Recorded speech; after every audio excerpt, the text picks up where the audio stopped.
Delizioso sulla tavola, pericoloso in mezzo al mare.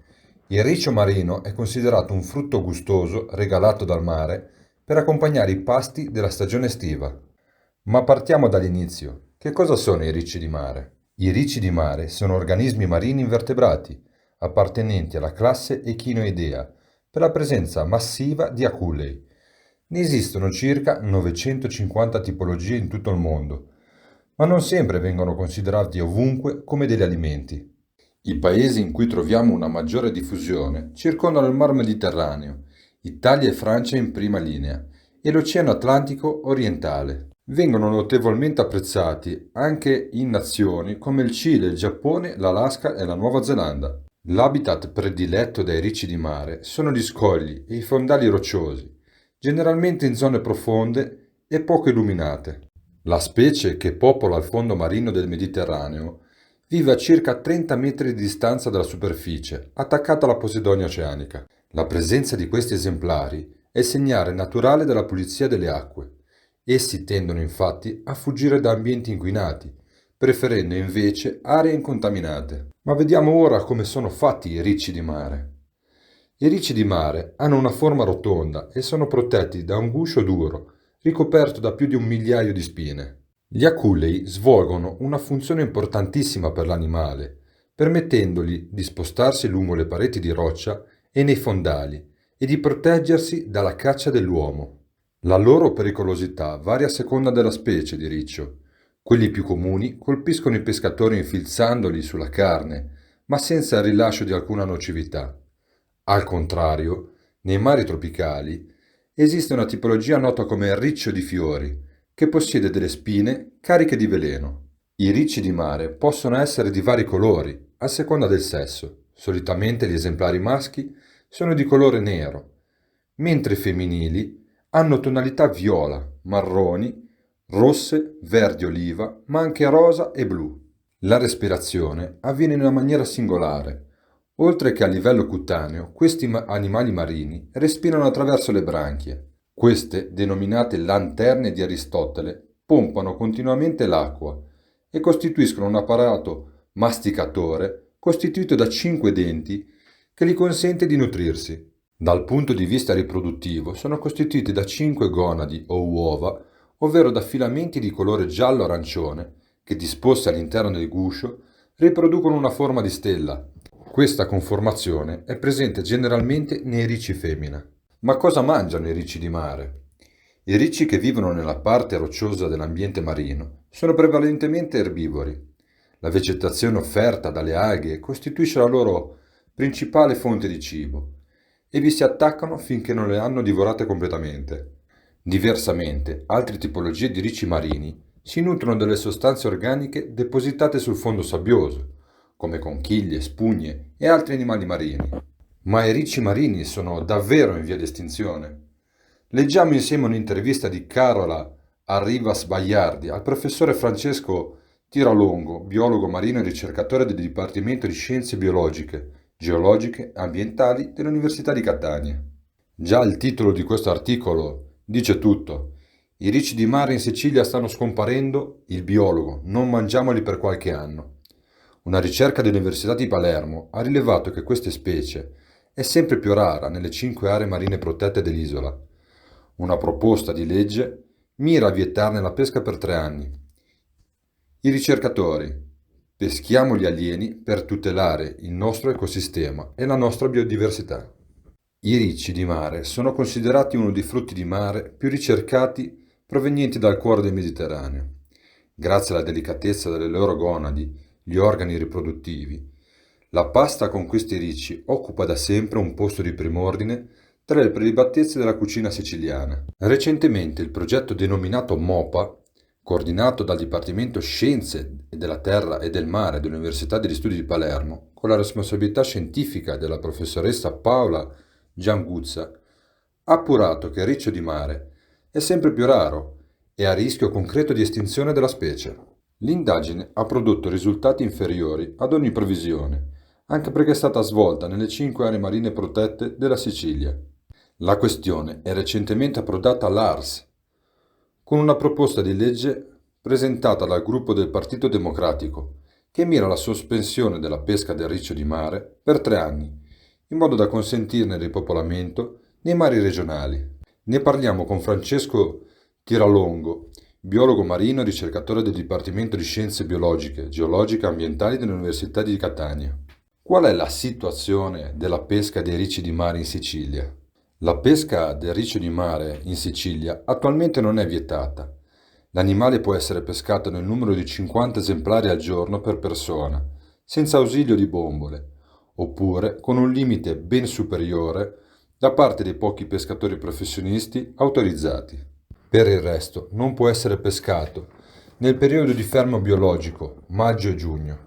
Purtroppo questa prelibatezza è oggetto di un'indiscriminata pesca illegale dentro e fuori le aree marine protette. Anzi, spesso le attività illegali si concentrano proprio all'interno delle aree marine protette, data la percezione dei pescatori di frodo, che considerano queste aree più produttive. Secondo i ricercatori dell'Università di Palermo, solo 12 pescatori possiedono una regolare licenza di pesca dei ricci di mare.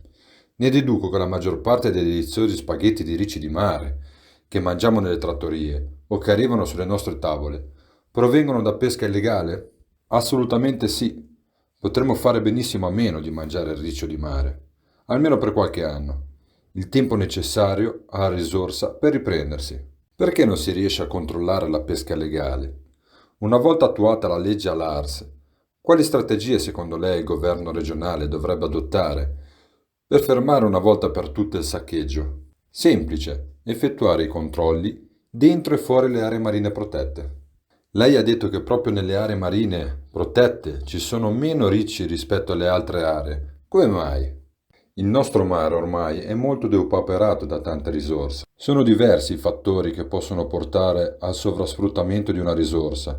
Nel caso di riccio di mare, metterei al primo posto la pesca illegale, che come dicevo spesso si concentra proprio all'interno delle aree marine protette. Probabilmente i pescatori vanno a saccheggiarle perché sanno che lì dovrebbero essercene di più e non ci sono controlli, e questo è il vero problema. Esatto. Quali sono le concause ambientali che portano alla riduzione della presenza del riccio di mare sui nostri fondali? In primis la pesca sfrenata e illegale. Poi andrebbero visti, studiati e analizzati attentamente altri fattori ambientali, come ad esempio la temperatura, la salinità e il pH. Il riccio vive su fondali rocciosi da 0 a 30 metri di profondità. Oggi bisogna scendere di più, in più profondità per trovarli. Questo è dovuto anche al surriscaldamento del mare? Direi che è dovuto soprattutto alla maggiore difficoltà di accesso per i pescatori. È ovvio che quelli presenti in acque molto basse, fino alle ginocchia addirittura, sono stati i primi a essere depredati, ormai parecchio tempo fa, nella maggior parte delle nostre coste.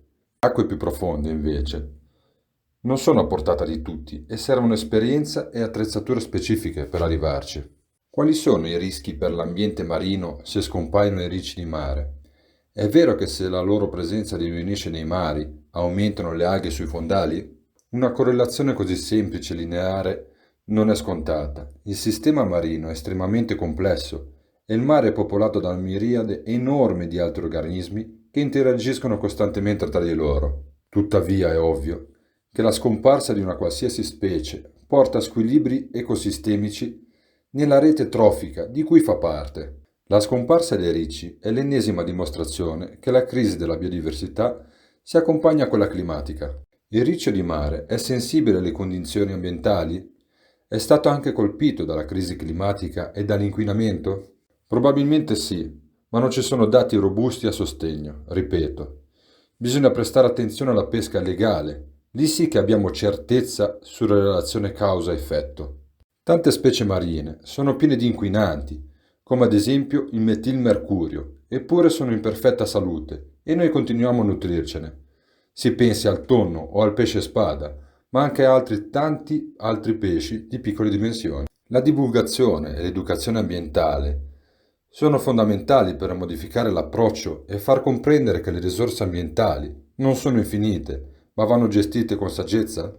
Sì, sono importantissime e anche noi ce ne occupiamo, sia come università che come associazioni naturalistiche a stampo scientifico. Tuttavia, le problematiche trovano radici in un contesto socio-culturale ed economico assai difficile. Gli stessi pescatori che saccheggiano non si rendono conto che vanno contro il loro interesse. Un fermo biologico di almeno 3 anni, con una semina, significherebbe la salvezza per la loro economia, oltre perché questa specie. Semplicemente non abbiamo altra scelta? Interesse loro relativamente. Parliamo sempre e soprattutto di gente consapevole del danno che fa all'ambiente, ma costretta a farlo a causa della situazione economica in cui versa. Come si direbbe, morte tua, vita mia. In Puglia e Sardegna è stato già decretato il fermo biologico. Per quanto tempo? Per 3 anni, in entrambi i casi. Qui però i ricci di mare non sono un piatto prelibato come in Sicilia, quindi è comprensibile le preoccupazioni dei pescatori e ristoratori siciliani. Si dovrebbe incentivare per i prossimi anni il consumo di specie invasive e commestibili come il granchio blu? Sarebbe sicuramente un'ottima scelta. Come Università di Catania e in collaborazione con altri enti come il CNR, stiamo già percorrendo questo percorso. Pescare gli alieni per tutelare e proteggere i nostri ecosistemi e biodiversità. Una curiosità, è vero che i ricci di mare si mangiano nei mesi con la R? In linea di massima è così, sia per il fermo biologico per il periodo di maggio-giugno, sia per il fatto che le gonadi si trovano ben strutturate nella maggior parte degli stessi mesi. Quali sono le specie ittiche che fanno parte della nostra cucina tradizionale mediterranea e siciliana a rischio estinzione? Il riccio di mare non è una specie ittica, perché non è un pesce. Altre risorse a rischio sono il dattero di mare, un bivalve prelibato, la cui raccolta è inoltre distruttiva per l'ambiente, in quanto, vivendo all'interno della roccia, questa viene devastata per addestrarne l'animale. Ovviamente poi ci sono tante altre specie a rischio, anche specie che non hanno interesse commerciale, alcuno scarso, ma che sono fondamentali per l'ambiente. Quindi dopo aver scoperto qualcosina in più del nostro amico riccio di mare e di aver letto questa interessantissima intervista, capiamo bene come ancora una volta il pericolo numero 1 per l'ambiente e per il nostro amato mare siamo ancora noi, l'essere umano. Con questo video documentario, ancora una volta un po' diverso dal solito, spero di avervi fatto conoscere qualcosa di nuovo e di farvi riflettere sul mondo che ci circonda. Detto questo, io vi saluto, sono Temossi Giorgio e questo è il mio canale Ligurian Fishing Adventure e vi aspetto alla prossima avventura.